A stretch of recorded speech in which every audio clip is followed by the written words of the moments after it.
Hi dears, ഞങ്ങൾ എൻഗേജ്മെൻറ്റിന് ഇറങ്ങിയിട്ടാ. അതിരക്കുട്ടി സുന്ദരിയായിട്ട് ഫോട്ടോസൊക്കെ എടുത്ത് ഒരേ ബിസി ആയിരുന്നു. വന്നവർക്കൊക്കെ മുല്ലപ്പൂ വിതരണം ഉണ്ടായിരുന്നു കേട്ടോ. എനിക്കും വിദ്യയ്ക്കും കിട്ടി കുറച്ച് മുല്ലപ്പൂ ഒക്കെ.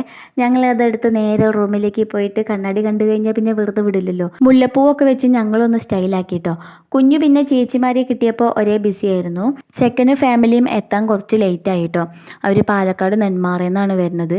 അപ്പോൾ വന്ന ഉടനെ ചടങ്ങിലേക്ക് കടക്കുകയുണ്ടായത് കേട്ടോ. പേപ്പറിൽ കുറച്ച് കാര്യങ്ങളൊക്കെ സംസാരിച്ചതിന് ശേഷം രണ്ട് ഫാമിലിയും അങ്ങോട്ടും ഇങ്ങോട്ടും തട്ട് കൈമാറി കേട്ടോ. അതിന് ശേഷം പെണ്ണും ചെക്കനും വന്നു, റിങ് എക്സ്ചേഞ്ച്, ബൊക്ക കൈമാറൽ, ചോക്ലേറ്റ് കൊടുക്കൽ, അതൊക്കെ കഴിഞ്ഞ് ഫുഡ് അടിക്കാൻ പോട്ടെ എന്ന് നോക്കുമ്പോഴാണ് വീണ്ടും ചടങ്ങ്. ആതിരയുടെ തലയിൽ മുല്ലപ്പൂ വെച്ച് കൊടുക്കുക, സിന്ദൂരം തൊട്ട് കൊടുക്കുക, മധുരം കൊടുക്കുക, അങ്ങനെ ഒരുപാട് മനോഹരമായ ആചാരങ്ങൾ ഉണ്ടായിരുന്നു കേട്ടോ ഈ എൻഗേജ്മെൻറ്റിന്. അത് കഴിഞ്ഞ് പിന്നെ ഞങ്ങൾ കുട്ടികൾക്ക് ഫുഡ് കൊടുക്കാൻ പോയി. അത് വലിയൊരു ടാസ്ക് ആണല്ലോ. പിന്നെ ഞങ്ങൾ ഇരുന്നു 2 ഗ്ലാസ് പാലട പായസം ചേർത്ത് നല്ലൊരു സദ്യ കഴിച്ചിട്ട് ഞങ്ങൾ നേരെ വീട്ടിലേക്ക് പോന്നു. അപ്പോൾ ഇത്രയേ ഉള്ളൂ.